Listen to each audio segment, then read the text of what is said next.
You too. What's good, man? So y'all already know.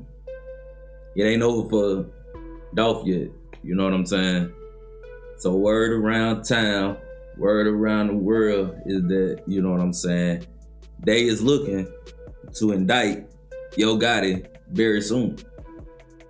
You know what I'm saying? Off the, the hit that he put on Dolph.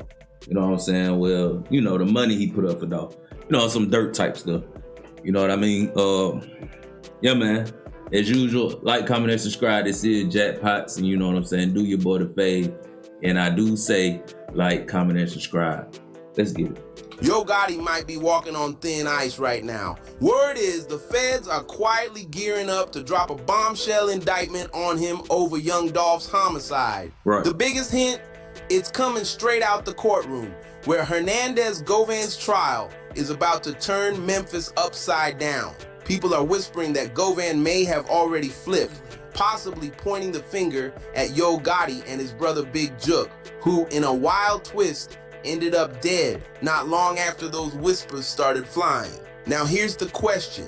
Was Big Jook staying quiet to protect Gotti? Think about it. Gotti had everything lined up perfectly. His dream girl Angela Simmons by his side, CMG winning big, his artist dominating the charts. Why would he risk throwing it all away over an old street beat?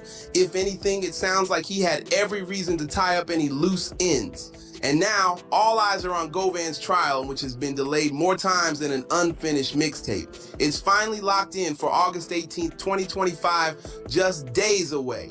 Govan's no small player either. He's staring down first-degree murder, conspiracy to commit killing, and even attempted homicide charges for allegedly masterminding the 2021 hit on Dolph. But here's the real head-scratcher. Part of the case is sealed. On July 29th, Judge Jennifer Mitchell closed off motions and rulings to the public. No access, no explanation, just silence. That's far from normal in a high-profile murder case linked to one of Memphis's most beloved rap icons. When a courtroom goes dead silent like this, it's usually one of two things: deals being cut behind closed doors, or big names being shielded from the heat. But here's what's really making the streets buzz. Hernandez Govan is out on bond, strolling around like nothing happened, chilling on a $90,000 bond, even after violating it. We're talking about the man accused of masterminding a major murder plot, and yet out of all the co-defendants, he's the only one granted bond and even got it reinstated after breaking the rules. Meanwhile, dudes like Justin Johnson and Cornelius Smith are still rotting in cells, fighting just to get basic legal scraps. People close to the case are convinced this ain't just some legal strategy move. They think Govan has already given the feds exactly what they wanted. Maybe he's naming names like Big Jook, or even Yo Gotti himself. Look at the timing. Sealed court documents, Govan's bond magically back in place, and a trial about to kick off with the key player walking free. That's not coincidence. That's strategy. This trial could blow the Young Dolph case wide open again, and if Yo Gotti's name slips out in that courtroom, it could mark the most shocking fall in Memphis rap history. And that's what I'm getting at. They coming for these rappers. They coming for them. And I don't think at this time, I don't think nobody say, you know what I mean? It's not like it used to be. I don't think that the rap scene and all that type of stuff, that rap money, I don't think it's taking them a long way no more. First of all, they've been coming for rap. They've been coming for the music, you know what I'm saying? And if you're not doing what they want you to do, your time might be up. It's like when you get older and you're a rapper, it's like somehow they just target you. I don't understand, but it seems like when actors or rappers or anything like that, singers, it's like once they get older, something always happens. Tax this, they arrested for taxes. Stuff come out that they've been doing things, behind the scene for a long time. And I don't know if it's because Gotti is aging or what, but I do believe they coming for him. And here's where things start locking in on Gotti. Prosecutors have flat out claimed Big Jook put up a $100,000 bounty to make Dolph vanish. And where he get the money from? According to court files and street whispers, Govan was the middleman, connecting the shooters to the cash and the target. In short, Govan was playing chess while Big Jook moved the pieces. And CMG might have been the whole board. But when the hit went down in 2021 and the two alleged triggermen pulled up, they were supposedly expecting that full $100,000 and only walked away with around $800 to $1,500 each. Money coming straight from Jook, not Gotti directly. That one detail's got everybody wondering, was this a CMG finance hit or did Jook act solo? See, that's why, it don't make sense nowadays. If you ain't getting the money first, you better sit down somewhere. Cause you've been and did something that you ain't even got enough time to even, do nothing with the money. Yet alone, you might not even get it. You know what I'm saying? As quick as people tell and snitch these days and just want to see, see people off the street. So, yeah, it don't make sense. Because if the money trail leads back to CMG, even through Jook, then Yo Gotti's empire isn't just in trouble. It's sitting dead center in the Feds' crosshairs. This ain't rap beef anymore. This is organized conspiracy territory, and it's getting darker by the day. Big Jook's killing in January 2024 hit Memphis like a thunderclap, and the timing couldn't look more suspicious.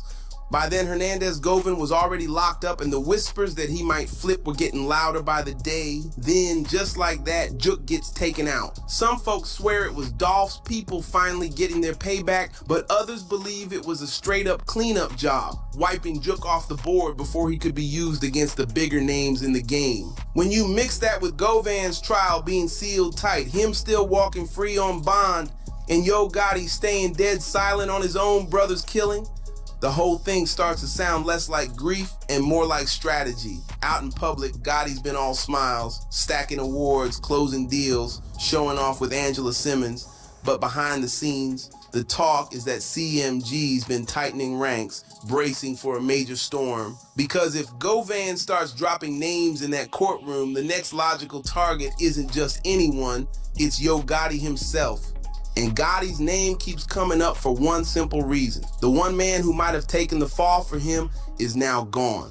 Jook wasn't just Gotti's brother. He was his money man, his logistics guy, and the critical link between CMG and the alleged shooters who gunned down young Dolph. His death hit the...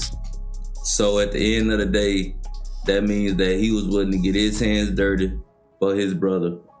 Gotti made the money. He rapped, he did his thing, and Jook was the one that, was in the streets.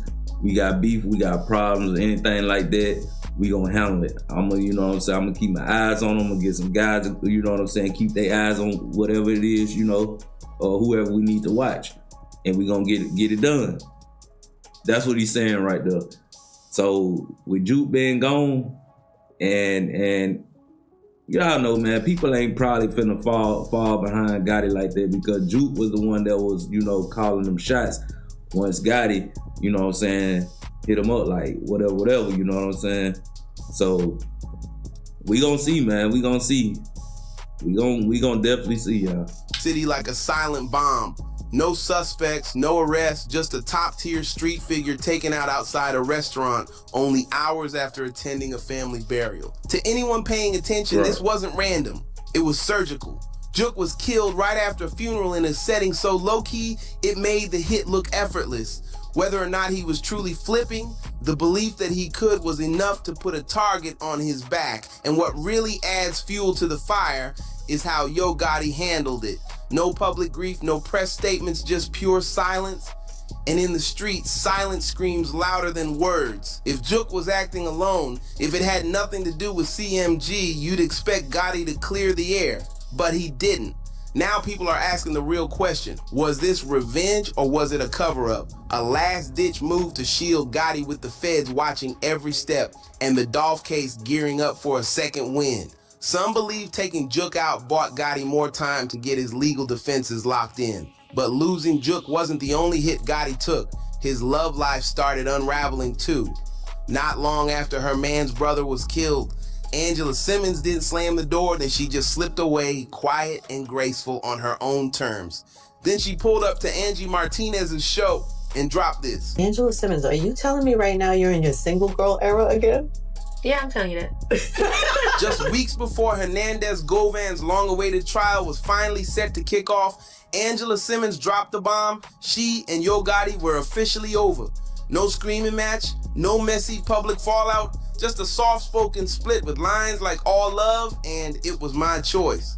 But anyone really watching could feel the tension hiding between the words.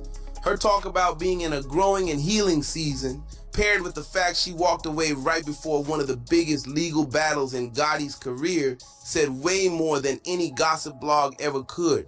Sure, some tried to blame it on Gotti's packed schedule or his tight connection with Glorilla, but others saw something way bigger in play: legal smoke, the kind that makes high-profile names start thinking twice about who they're standing next to and what that could cause. Angela knows how this industry works, and the last thing she'd want is to be even remotely linked to a federal indictment, especially one tied to a high-profile homicide in an active criminal investigation. If Gotti's case takes a wrong turn, the headlines won't just hit him, they'll splash all over anyone in the same frame.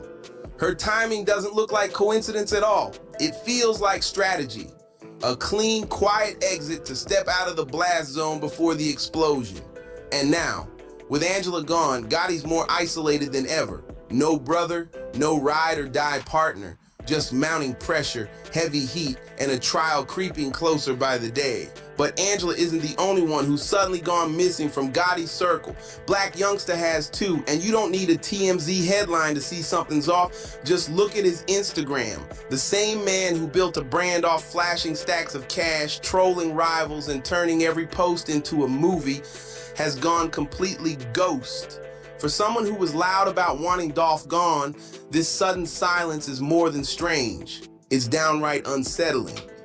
Okay, because, I mean, well, you know, there's really no need to speak on something, especially if you had something to do with it. You know what I'm saying? Why would you go speaking on it?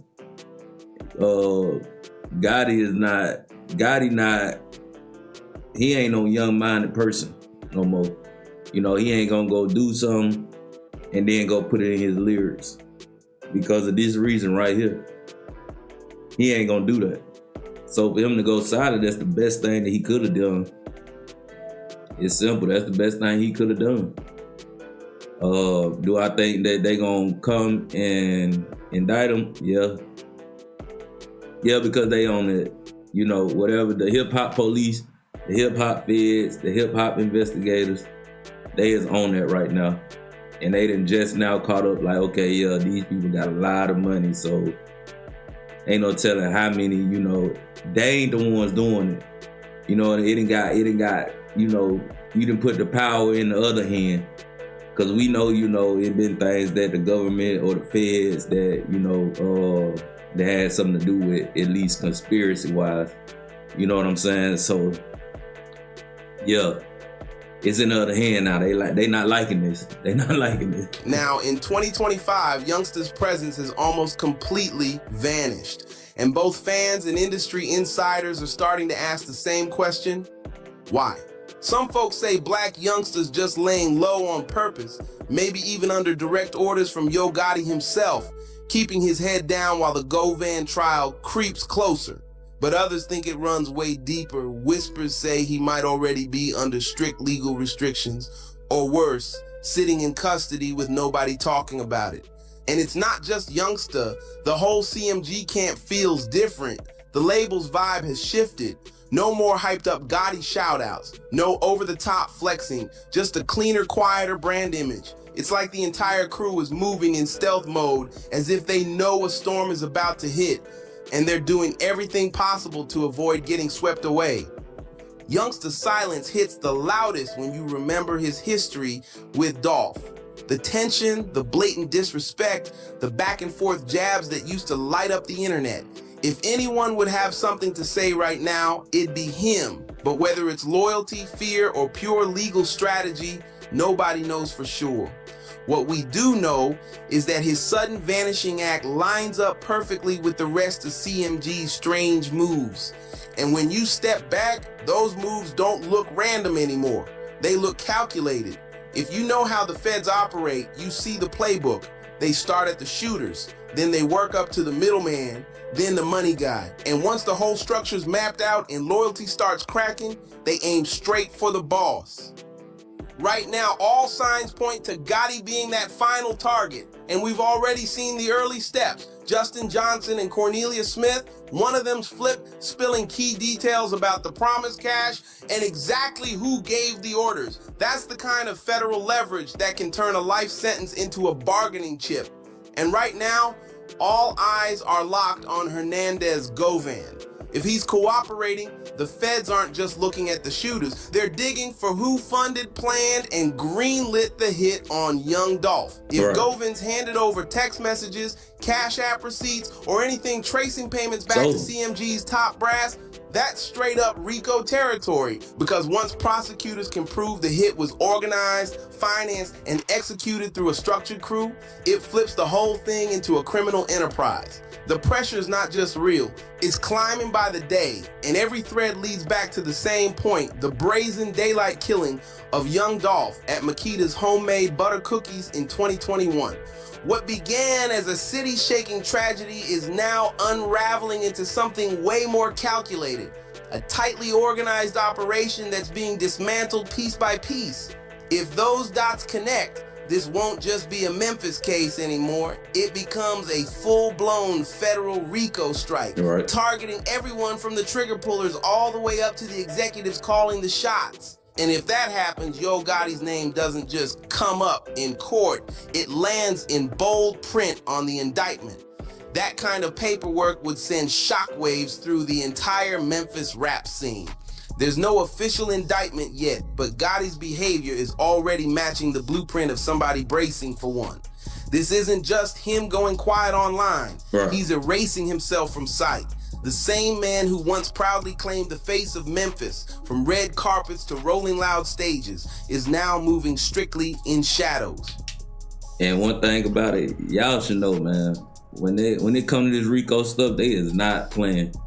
Only person that I seen get out of a RICO charge that, you know, basically wasn't gonna put them right back in, like Young Thug is, you know, looking at things like that, because, you know, that's what it is, it's set up. But what's that? Tekashi 6ix9ine. Him there, he threw away everybody.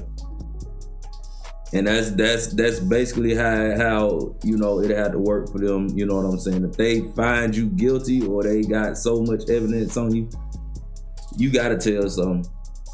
And at that point, you know what I'm saying, I don't know how you can even move on with being a rapper and things like that. Because I mean, ever since Tekashi did what he did, I mean, he tried to come up, you know, and be in the scene and things like that, but wasn't nobody trying to hear him. Wasn't nobody trying to hear him. Wasn't nobody trying to see him. Wasn't nobody interested in him. You know what I mean? But yo, it might just get real for Gotti, man. That type of pullback only happens when heavy legal moves are in play. His inner circle is already cracking. Big Jook was gunned down in broad daylight right as the whispers of cooperation started getting louder. Black Youngsta disappearing without a word. Angela walking out just weeks before Govan's trial date dropped. These aren't random moves. They look like pure fallout. And here's why things are getting dangerous for Yo Gotti. Cornelius has already testified that Big Jook promised $100,000 to have Dolph taken out. Govan, he's pegged as the middleman, the link between the bag and the shooters. But here's the twist. That promised payout was never fully delivered. And this is where it gets critical. Because in the streets, broken promises can lead to broken silence. Right now, Govan is the only major player in this case who isn't either locked up or dead. That alone screams one thing. He gave the Feds something valuable. In a killing for hire setup, it doesn't matter if you never touched the gun. If you funded, planned, or knowingly allowed it to happen, the law hits you with the same weight. Right. If Govan turned over phone logs, payment records, or proof CMG funds were moved in connection to the murder, that's all prosecutors need. And that's why this trial is so dangerous. Because it's not just about what the public sees in court. It's about the sealed evidence we don't see. Prosecutors don't seal cases to protect the guilty. They seal them to protect evidence that's still in play. And the fact Govan's pre-trial filings are locked away from public view screams that someone else is being lined up next. And here's the real kicker. REECO. The feds have been flipping rap crews into RICO targets for years, from death row to BMF to YSL. It starts with one homicide, then unravels into a full-blown criminal enterprise, and CMG checks every box: business structures, documented beefs, internal money movement, and direct ties to violent acts. The Dolph murder isn't just rap beef gone wrong, right? It's starting to look like a structured paid contract. That's exactly the kind of setup that opens the door for a RICO strike. And under that, Gotti doesn't need to pull the trigger or even send a text.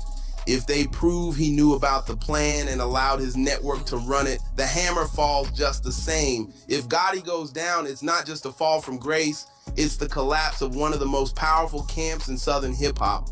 And the gears are already turning. Make sure you like, subscribe, share this with your people, and drop your thoughts in the comments. Yeah.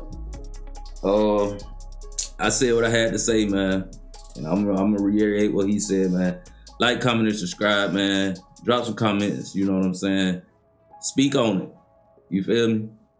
That's what we here for. But until next time, this is Jackpot's Reaction, and I'm out.